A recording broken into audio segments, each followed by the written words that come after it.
저는 이번에 성화에 대해서 설교하면서 교리적으로 접근하기보다는 실천적으로 그리고 성경 신학적으로 접근하고 있습니다. 성화를 교리적으로 접근하게 되면 하나님의 절대 주권이 강조됩니다. 우리 장로교 교리의 가장 큰 특징이 하나님의 절대 주권이에요. 우리를 택하신 분도 하나님이시고 인도하실 분도 하나님이시고 구원을 완성하실 분도 하나님이심이 강조됩니다. 하나님의 절대 주권에 대한 강조는 신자에게 구원의 확신과 안정감을 주겠지요. 나를 택하신 분이 끝까지 나를 책임지시기에 불안과 두려움 없이 구원의 길을 걸어갈 수 있도록 도와줍니다. 반면에요, 구원에 있어서 상대적으로 인간의 책임과 반응이 약할 수가 있습니다. 어차피 하나님께서 다 하시니까 성화나 죄와의 싸움, 영적 전투에 적극적이지 않을 수가 있어요. 그래서 저는 이번 설교 시리즈에서는요, 이 약한 부분, 신자의 책임을 강조하며 설교하고 있습니다. 여러분께서도 이번에는 저를 따라서 실천적 관점에서 성화를 묵상해 보시면 좋겠습니다. 오늘은요, 성화의 과정에서, 즉 예수님을 닮는 과정에서 직면하는 어려움을 이겨내는 방법에 대해서 나누고자 합니다. 특별히 요한복음이 강조하는 어려움 극복 방법을 나누도록 하겠습니다. 우리가 지금 묵상하고 있는 요한복음은요, AD 90년경에 쓰여졌고 그 대상이요, 세계 곳곳에 흩어져 있는 헬라파 유대인들을 대상으로 하고 있어요.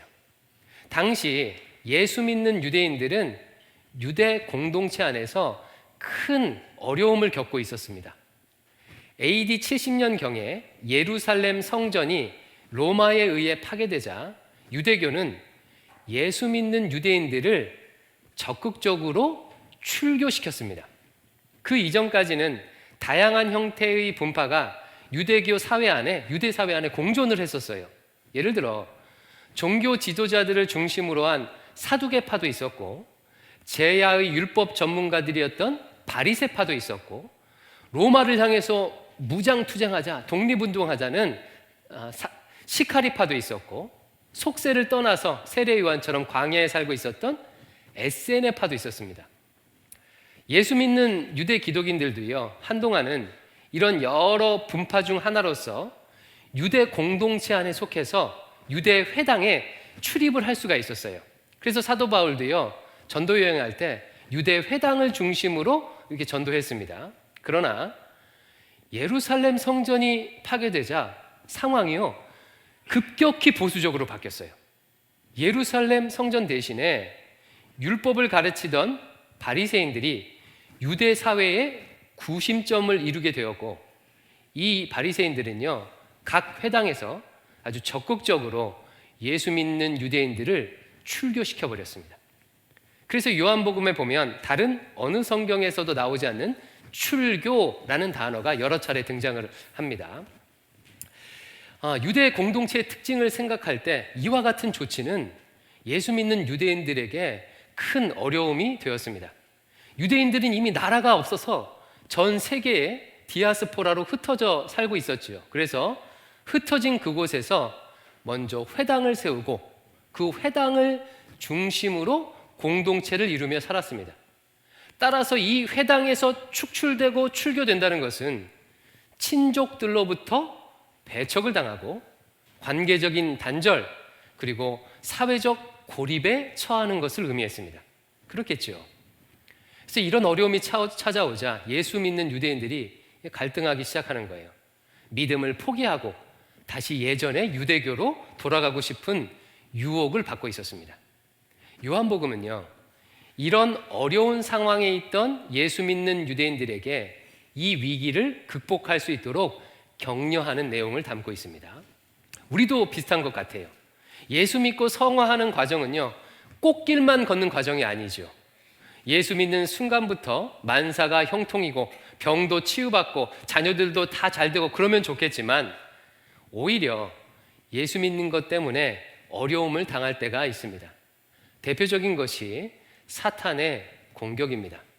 우리가 예수님을 믿게 되면 그 순간 하나님의 자녀가 되는 동시에 사탄 마귀의 적이 돼서 사탄의 공격을 받아요. 우리 대표적인 구절 베드로전서 5장 8절 한번 읽어보겠습니다. 5장 8절 시작. 근신하라 깨어라 너희 대적 마귀가 우는 사자같이 두루다니며 삼킬 자를 찾나니. 배고픈 사자가 먹이를 찾는 것처럼 이 사탄 마귀가 신자를 삼키려고 호시탐탐 노리고 있다는 거예요. 특히 사탄은요, 신자가 하나님과 가까워지려고 할 때, 예수님을 닮아가려고 할 때 아주 적극적으로 방해합니다. 아마 다들 경험해 보셨을 거예요. 큰맘 먹고 올해에는 제자 훈련을 한번 받아봐야 되겠다라고 하거나, 안 하던 말씀 묵상을 하려고 하거나, 가정 예배를 드리려고 시도하거나, 오랜만에 온라인이 아니라 현장에 와서 예배 드리려고 하면 꼭 방해하는 일들이 생기지요. 몸이 아프든지, 가족들과 싸우든지, 경제적인 문제가 생기든지 등등 여러 가지 상황으로 인해서 신자의 마음을 위축시켜 하나님 앞에 나아가는 것을 방해합니다. 제가 금년 신년 특별 새벽 기도회 때 요한복음 강해를 작성하고 또 성화에 대해 설교하기를 더 확신했던 이유도요, 이 사탄의 공격 때문이었어요. 사역을 많이 해보신 분들은 알 거예요. 하나님의 일을 하려고 하는데 어려움을 만나게 되면, 야, 이게 하지 말라는 하나님의 사인인가? 아니면 사탄의 방해인가? 이걸 분별하려고 하죠. 이때 이 일로 인해서 마음에 두려움이 생기려고 하면 이것은 십중팔구 사탄의 방해입니다. 하나님은 언제나 평안으로 역사하시지 신자에게 두려움을 주어서 일하도록 하지 않으십니다. 그래서 저는요, 신앙에 이런 지침을 가지고 있어요. 이런 지침을 가지고 사역합니다. 두려움은 극복해야 하는 사인이지 하지 말라는 사인이 아니다. 이런 지침을 저는 가지고 있어요. 연말 연초에 연이은 교육자의 사임과 또 연이은 교육자의 질병 또 격리는 저에게 이게 압박으로 좀 다가왔던 것 같아요. 시무 목사로서 처음 맞이하는 상황에 이 설교를 준비하는데 집중하기가 좀 어려웠습니다. 그 순간 사탄이 이런 상황을 통해 내 마음을 위축시키려 한다는 그런 것을 직감하게 됐어요. 여러분, 오해하지 마십시오. 그 일 자체를 사탄이 일으켰다는 뜻이 아니라 그 일을 통해 사탄이 제 마음에 두렵게 하려고 공격했다는 뜻이에요. 때문에 오히려 저는요, 설교 주제에 대해서 더 확신할 수가 있었습니다. 사탄의 공격이 크면 클수록 그 사역은 반드시 감당해야 할 일이 분명하기 때문이겠죠. 사랑하는 성도 여러분, 성화의 과정에서 여러 가지 방해와 어려움이 있을 수 있다는 사실을 항상 기억하시고 염두에 두시기 바랍니다. 특히 사탄 마귀는요, 내 약점을 나보다 더 잘 알아요.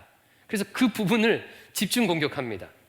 마치 유대인들이 유대 공동체에서 소외되는 것을 가장 두려워하기에 그런 방식으로 공격했던 것처럼, 자존심이 센 사람은 자존심이 상할 일로 공격하고, 자녀 문제에 약한 사람은 자녀 문제로, 과거 상처에 약한 사람은 상처를 건드리거나, 돈 문제에 약한 사람은 돈 문제로 공격할 수가 있어요. 이때 위축되지 말고 그 장애물을 뛰어넘을 수 있어야 합니다. 그 어려움을 극복할 수 있어야 돼요. 그리고 그 자체가 성화의 중요한 과정입니다. 그렇다면 어떻게 이런 위기와 장애물을 극복할 수 있을까요? 오늘 본문 요한복음이 강조하는 방법을 좀 살펴보도록 하겠습니다. 오늘 본문은 유명한 포도나무 비유인데요, 이게 그냥 읽으면 쉬울 것 같지만 자세히 살펴보면 해석하기가 만만치 않아요. 좀 해석이 좀 필요합니다. 먼저 15장 1절과 2절을 같이 한번 읽어볼게요. 시작. 나는 참 포도나무요 내 아버지는 농부라. 물은 내게 붙어 있어 열매를 맺지 아니하는 가지는 아버지께서 그것을 제거해 버리시고, 무릇 열매를 맺는 가지는 더 열매를 맺게 하려 하여 그것을 깨끗하게 하시느니라. 아멘. 본문은 예수님은 포도나무, 아버지 하나님은 농부, 우리는 포도나무 가지죠. 이렇게 비유하고 있습니다. 만약에 포도나무에 붙어있는 가지가 열매를 맺지 않으면 농부가 그 가지를 잘라버린다는 거예요. 여러분, 과일나무의 가지치기 아시죠? 모든 나뭇가지가 다 열매 맺는 게 아니잖아요. 어떤 가지는 열매를 맺고 어떤 나뭇가지는 열매를 못 맺습니다. 그러면 열매 맺는 나뭇가지가 더 튼실한 열매를 맺도록 열매 못 맺는 가지를 이렇게 가지치기 하는 거예요. 깨끗하게 하는 것입니다.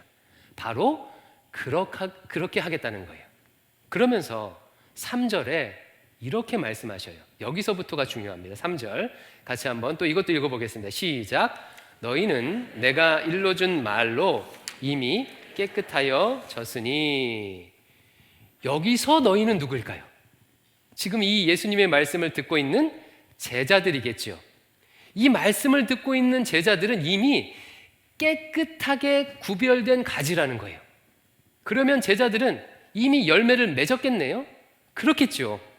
제자들은 이미 예수님의 말씀을 듣고 열매를 맺었기에 열매 맺지 않는 가지들을 제거하여 깨끗하게 구별해 놓은 사람이라는 거예요. 그럼 열매는 무엇일까요? 요한복음에서 열매는 영생입니다. 구원입니다. 이미 제자들은 예수님의 말씀을 듣고 예수님을 영접해서 영생을 얻은 사람들이에요. 그러면 잘라낸 가지는 또 누구겠습니까? 잘라낸 가지. 예수님이 행하시는 표적을 보고도 예수님을 영접하지 않았던 유대인들이 이 잘라낸 가지예요. 우리가 요한복음 묵상을 통해 계속해서 보고 있는 이 유대인들이 잘린 가지입니다. 그런데 주님께서는요, 주님의 말씀은 거기에 그치지 않고 이미 영생을 얻고 구별된 제자들을 향해서 4절, 5절에 이렇게 말씀하세요.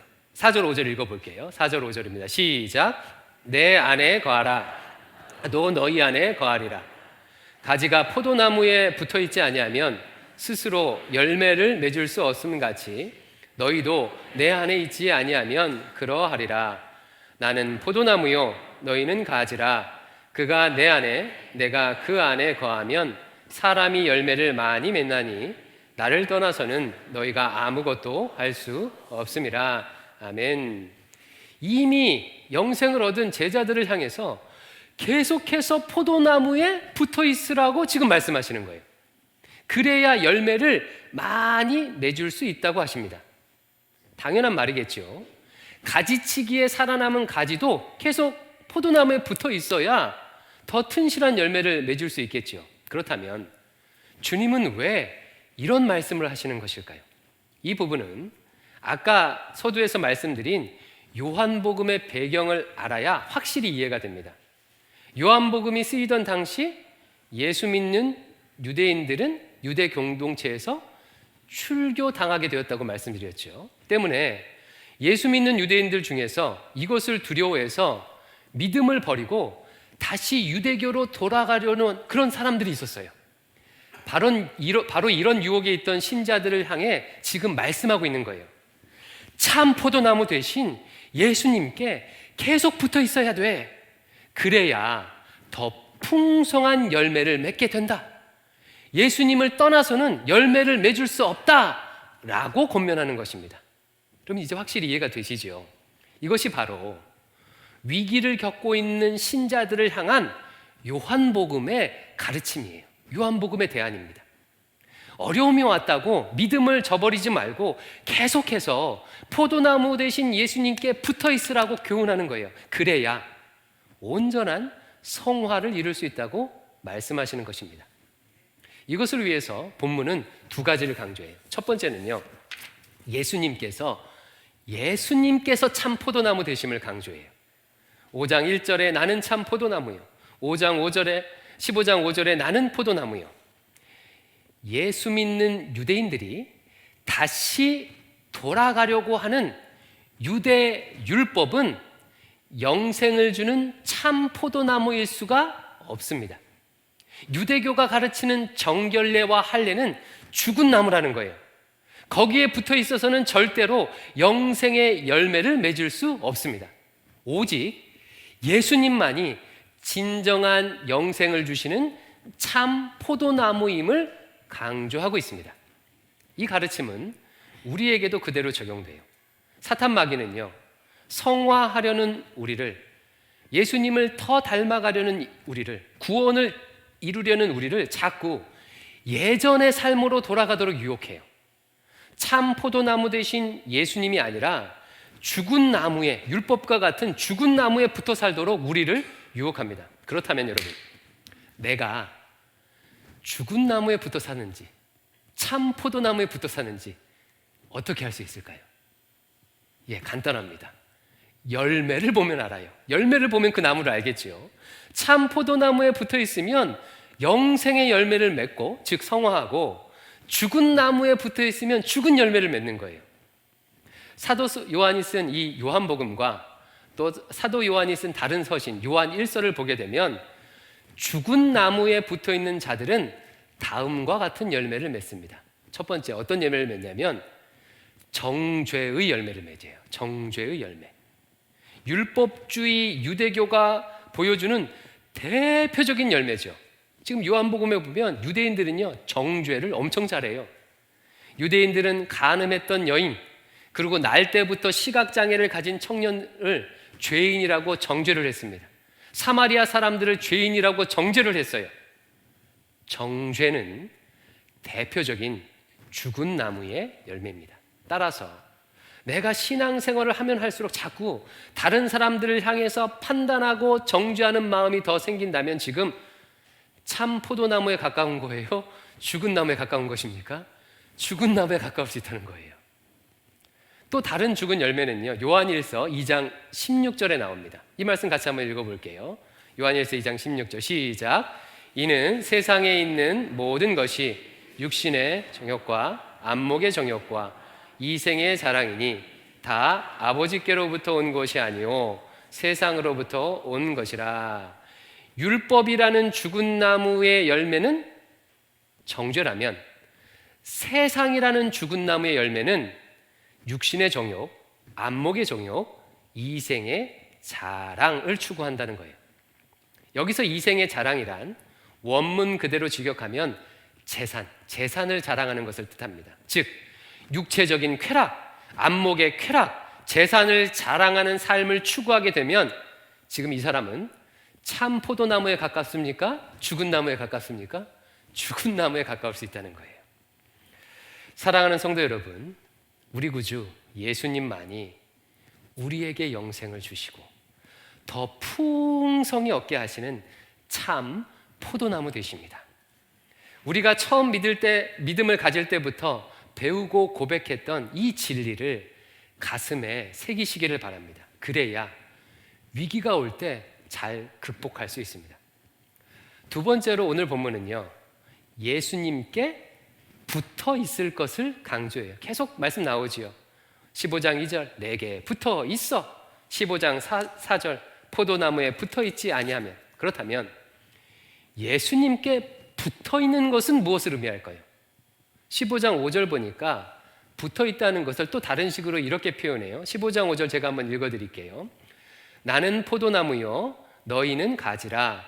그가 내 안에, 내가 그 안에 거하면 사람이 열매를 많이 맺나니, 이렇게 말하죠. 예수님께 붙어 있는 것을 예수님께서 내 안에, 내가 예수님 안에 거한 상태라고 지금 말하고 있어요. 그럼 또 질문이 생기죠. 그렇다면 예수님이 내 안에 거하시고 내가 예수님 안에 거한다는 것은 또 구체적으로 무엇을 의미할까요? 감사하게도요, 요한복음은 이후 말씀에 이것을 구체적으로 설명하고 있어요. 이게 요한복음이 또 특징입니다. 기술하는 특징이에요. 같은 의미를 여러 가지 다른 단어로 표현하는 그런 형태로 강조하고 있거든요. 먼저 15장 7절 말씀을 보면요, 예수님께서 우리 안에 거하신다는 이 말을 다른 말로 이렇게 표현하고 있어요. 15장 7절 제가 한번 읽어드릴게요. 너희가 내 안에 거하고 내 말이 너희 안에 거하면. 예수님이 우리 안에 거한다는 이 말을 7절에서는요 내 말이, 예수님의 말씀이 너희 안에 거한다로 바꾸어서 지금 설명하고 있죠. 요한복음은요, 예수님과 말씀을 동일하게 봅니다. 예수님께서 우리 안에 거하신다는 것은 예수님의 말씀이 우리 안에 거하신다는 그런 의미예요. 바로 이 부분이 위기에 있는 신자에게 요한복음이 주는 또 다른 중요한 강조점입니다. 주님의 말씀이 우리 안에 있을 때 신자는 영적 위기를 잘 극복할 수 있다는 거예요. 보통 위기에 넘어지는 사람들을 보면요, 갑작스런 불의의 사고를 제외하고는 위기가 갑작스럽게 하루아침에 찾아오는 경우는 드뭅니다. 예를 들어서 암이라는 건강의 위기를 맞은 사람은요, 그냥 하루아침에 암이 걸리는 게 아니죠. 오랫동안 누적된 해로운 음식, 그리고 오랫동안 누적된 그 스트레스, 이런 것들이 쌓여서 암에 걸려요. 가정이 깨지는 위기에 처한 경우도 마찬가지입니다. 단 한두 번의 갈등으로 가정이 깨지는 경우는 없습니다. 오랫동안 크고 작은 불신의 사건들이 쌓이다가 큰 위기를 맞이하는 거예요. 신앙도 비슷합니다. 예수 믿는 신자가 한두 가지 사건으로 믿음을 저버리거나 성화를 포기하는 경우는 없어요. 오랜 기간 동안 아주 조금씩 하나님과 멀어지는 과정이 있습니다. 이때 핵심이요, 말씀과 멀어지는 거예요. 말씀과 멀어지는 거.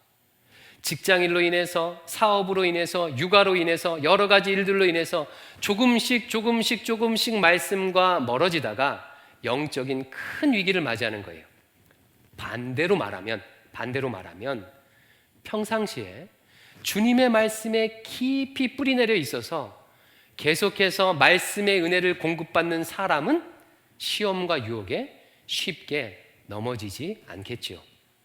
믿음의 뿌리를 하나님의 말씀에 깊이 내린 시냇가에 심은 나무와 같은 신자는요, 태풍을 만나도 쓰러지지 않습니다.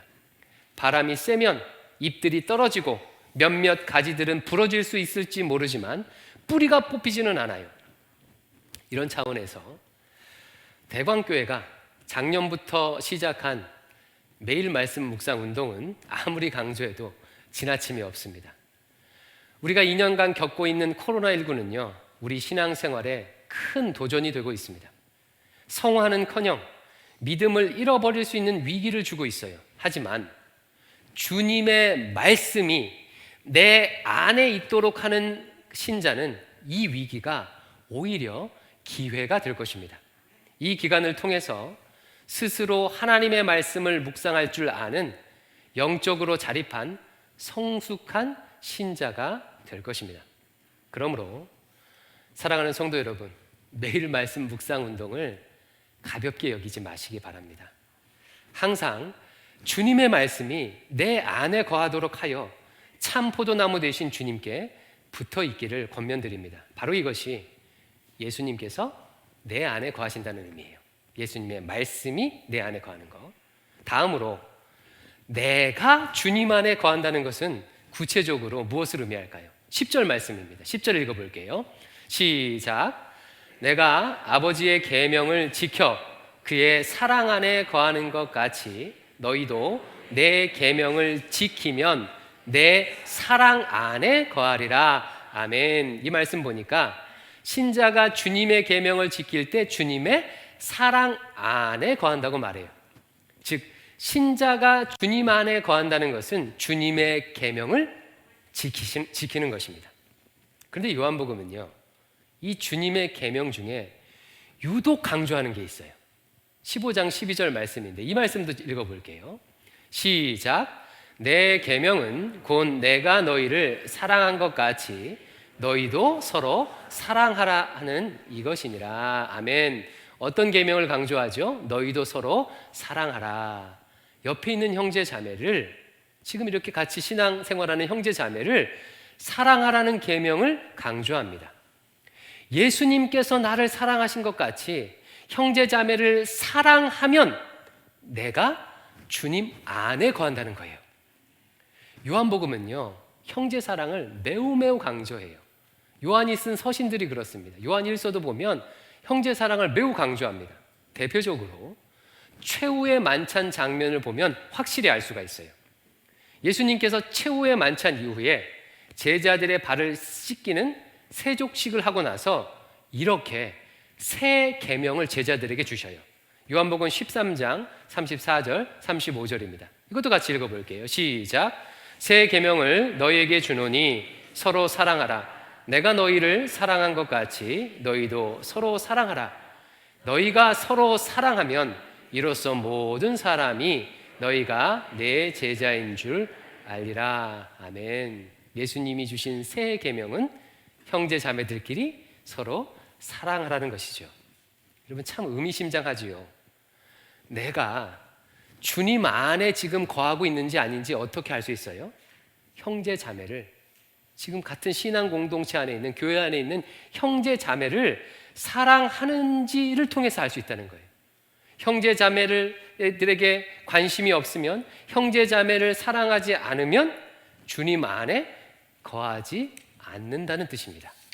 여러분, 요한복음은 위기를 맞은 예수 믿는 유대인들에게 왜 이 형제 사랑을 강조했을까요? 다시 예전의 유대교로 돌아가고 싶은 신자들에게 왜 이 형제 사랑의 계명을 강조했을까요? 분명하겠죠. 위기의 순간에 서로 의지하며 사랑할 때 이 위기를 극복할 수 있기 때문입니다. 비록 유대 공동체에서는 버림받았지만, 친족들로부터는 버림받았지만, 예수님을 함께 믿는 신앙 공동체 안에서 나를 사랑해주고 또 내가 사랑할 수 있는 그런 사람이 있다면 그 어려움을 이겨낼 수 있기 때문입니다. 요한복음이 강조하는 위기를 극복하는 또 다른 방법이 이거예요. 서로 사랑하는 것. 어디 멀리 떨어져 있는 사람들이 아니라 옆에 있는 성도들끼리, 지금 교우들끼리 함께 앉아서 예배드리는 우리들끼리 서로 사랑하는 거예요. 유대교로부터의 출교, 우상숭배가 만연한 세상으로부터의 배척, 로마의 핍박 등등 2중, 3중 고난을 겪고 있던 초기 기독인들이 그 어려움을 이겨낼 수 있었던 가장 큰 원동력은 신자들 간의 사랑이었습니다. 먹을 것이 부족하면 자신의 것을 아낌없이 나누어 주고, 몸이 아프면 서로 돌봐주고 함께 기도해주고, 고통을 당하게 되면 함께 부여잡고 같이 함께 울어주는 형제 자매가 있었기에 세상의 거친 바람을 이겨내고 사탄의 공격을 이겨내고 구원을 이룰 수 있었던 것입니다. 지금도 마찬가지예요. 코로나19의 위기에도 굳건한 교회는요, 한결같이 공통점이 있습니다. 하나됨이 살아있는 교회예요. 공동체성이 살아있는 교회예요. 성도들이 서로를 알고 함께 말씀을 나누고 교제하고 어려움을 함께 짊어지고 좋은 것을 함께 아낌없이 나누는 공동체는 코로나19 시기에 오히려 더 견고해졌습니다. 신자 개인의 성화도 마찬가지예요. 이 세상 누구도 혼자 성화를 이룰 수 있는 사람은 아무도 없습니다. 신앙 공동체 안에서 서로 돌아보아 사랑과 선행을 격려하며 모이기를 힘쓸 때 함께 예수님을 닮은 모습으로 성화되게 되는 것입니다. 사랑하는 공동체 없이 성화란 없습니다. 특히 위기의 순간에 사랑하는 공동체는 그 어떤 것보다 든든한 버팀목이 되어줍니다. 사랑하는 성도 여러분, 이런 관점에서 자신의 형편과 처지를 살펴보시기 바랍니다. 나는 함께 말씀을 나눌 사람들이 있는지, 함께 나의 소유를 나눌 사람이 있는지, 사랑을 나눌 수 있는 사람들이 있는지 돌아보시길 바라요. 그리고 만약 그렇다면, 그런 사람들이 있다면 내게 허락하신 그 사람들을 많이 사랑하십시오. 말과 혀로만이 아니라 행함과 진실함으로 사랑하시기 바랍니다. 예수님께서 나를 사랑하신 것 같이 그렇게 사랑하시기 바랍니다.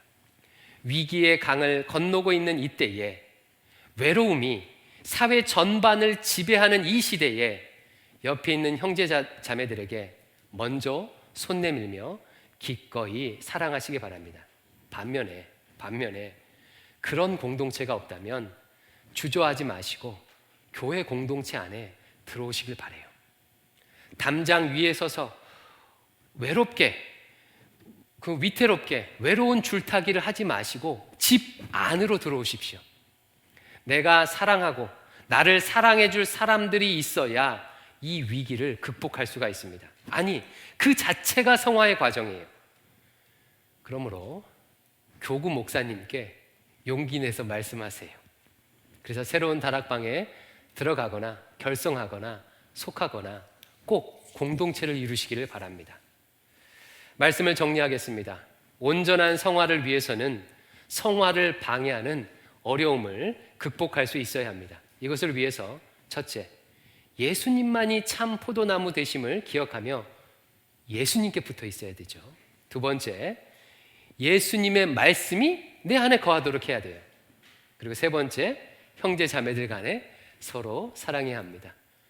여러분, 이 세 가지를 보니까 이미 여기 계신 모든 분들은 이 조건이 갖춰져 있습니까? 아닙니까? 이게 너무나도 잘 갖춰져 있어요. 매일매일 말씀 묵상 운동 하잖아요. 그렇죠? 그리고 이렇게 사랑할 수 있는 형제 자매들이 있잖아요. 우리가 마음을 먹고 여기에 순종하기만 한다면 이 풍성한 은혜를 누릴 수가 있습니다. 이 가르침을 기억하며 위기를 이겨내고 성화를 이루시는 여러분 되시기를 축원합니다. 기도하겠습니다. 아버지 하나님, 우리를 구원하여 주시고 참 포도나무 되신 예수님께 접붙여 주시니 감사합니다. 그 예수님께 꼭 붙어 있어서 아름다운 열매를 많이 맺도록 인도하여 주시옵소서. 예수님 이름으로 기도드립니다. 아멘.